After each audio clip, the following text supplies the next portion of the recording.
por un momentito. O sea, que hemos venido acá para estar 12 horas trabajando, 3 horas y de ahí dormir y volver y volver. Yo creo que si no pensamos en la calidad de vida y no reconocemos que se tiene que pensar seriamente que la jornada de 8 horas tiene que ser jornada de 8 horas, es un tema que no estamos trabajando en la dignidad de un trabajo digno, que es el objetivo del presidente Ollanta, ¿no? Daniel, se ha hecho público que en estas elecciones hay 345 candidatos con sentencias. 124 candidatos ligados a narcotráfico. 124.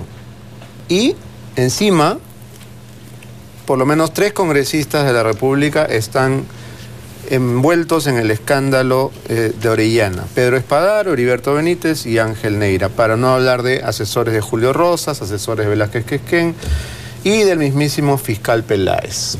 ¿Qué hacemos?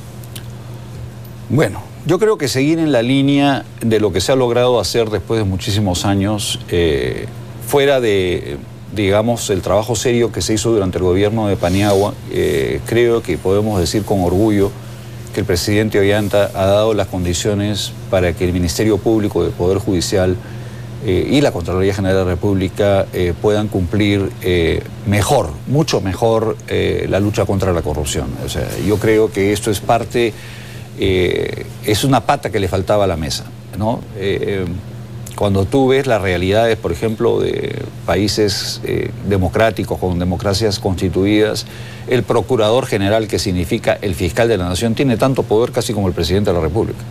O sea, eso ocurre en Inglaterra, ocurre en Estados Unidos. Los procuradores son realmente agentes que tienen el poder y la capacidad. Yo creo que tenemos que seguir en esa línea. La Contraloría me parece que está haciendo un buen trabajo denunciando lo que ha ocurrido en Ancash, en Tumbes, Cajamarca, etcétera. Y eso nos está llevando a estas situaciones. O sea, lo que tenemos que ver que esto es parte de un proceso que el presidente Ollanta ha puesto todo el esfuerzo en llegar adelante, y creo que tiene que ser reconocido y que tenemos que seguir en esa línea. O sea, yo creo que la sociedad civil, los políticos, los medios, tenemos que reconocer el gran esfuerzo que se está haciendo ahora. Nos enfrenta a una realidad durísima, ¿no? Porque tú también, o sea, candidatos políticos en actividad, etcétera. El panorama es desalentador. Pero creo que ha llegado el momento de que sí se está avanzando en la lucha y no debemos de flaquear. O sea, creo que hay que ponerle todo el esfuerzo en ese sentido. ¿Qué autocrítica haría Gana Perú frente a la pérdida de 11 de sus congresistas? Porque está bien, se puede decir que es desleal, etcétera, etcétera, pero si uno pierde 11 miembros del equipo, sea en cualquier contexto, hay que ponerse a pensar que estamos haciendo mal. Sí, hay cosas que se han estado haciendo mal. O sea, definitivamente en una bancada que iniciamos de 47 personas resulta difícil si es que no hay una verdadera filiación política. O sea, creo que el problema se origina en el momento de la selección de los candidatos.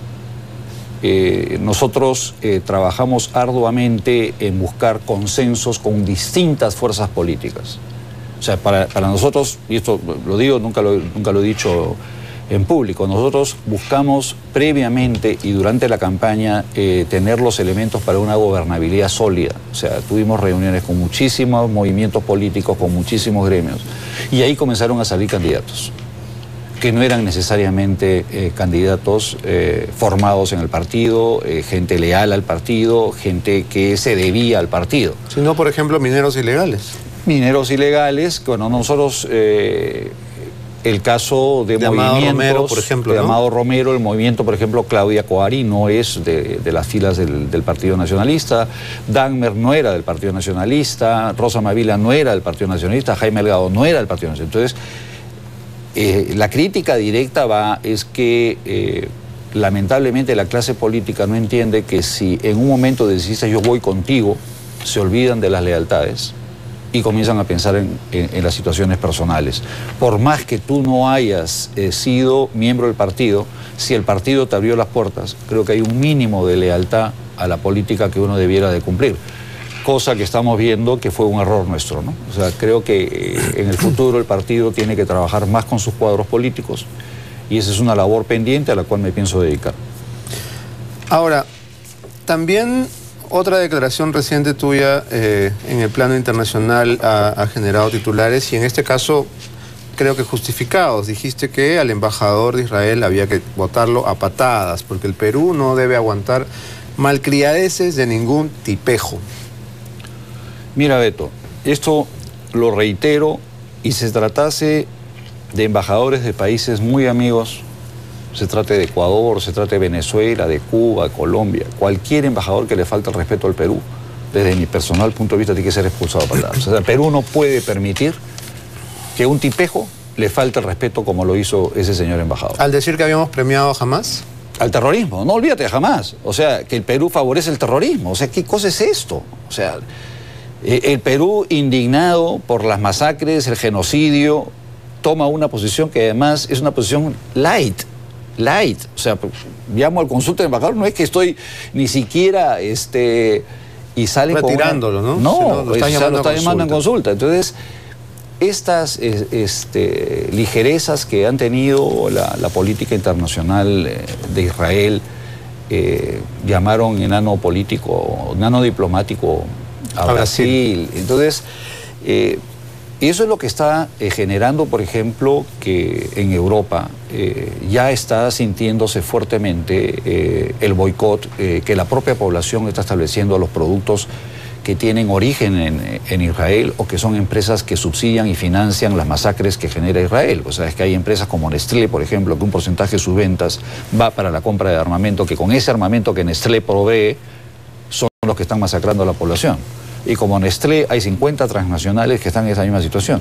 Bueno, en Europa ya se inició un movimiento de boicot a esos productos. Ya están sintiendo la pegada. Ya están sintiendo la pegada. Yo creo que la población es la que finalmente va a ponerle pare a esta situación. Los países han fracasado. Las Naciones Unidas parece el hemiciclo del circo del día de ayer. Naciones Unidas es un saludo a la bandera. Claramente si existieran o no existieran no cambia absolutamente nada. No tienen ninguna capacidad de actuar. Y Naciones Unidas te va a pedir disculpas, te va a exigir disculpas ahora. Por compararla con el Congreso. Entonces, yo creo, Beto, que en esta línea de acción, y es algo que también está ocurriendo en el ámbito nacional, los movimientos de la población tienen que encontrar un canal para poder manifestarse políticamente de una forma adecuada. Bien, Daniel, tenemos que hacer una pausa, pero regresamos contigo. No se vayan, amigos.